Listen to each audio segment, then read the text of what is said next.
এতিয়া এটা কথা ভাবিলে আচৰিত লাগে যে যোনখিনি কাম অকলে এজন মানুহে জুবিন গাৰ্গে কৰি আছিল, সেই কামখিনি সামৰিবলৈকে আমি ইমানখিনি মানুহ গোট খাব লগা হৈছে।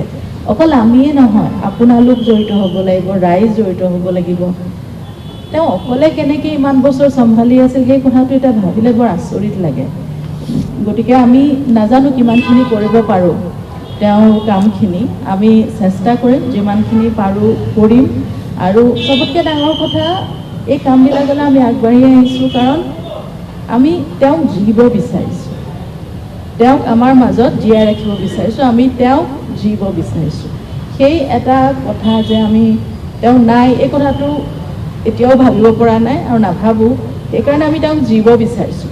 সেইবিলাক কাৰণতে আমি আগবাঢ়ি আহিছোঁ সকলো, আৰু আপোনালোক সকলোৰে সহযোগিতা তাৰ বাবে বিচাৰিছোঁ। আশা কৰোঁ আপোনালোকে সহযোগ কৰিব।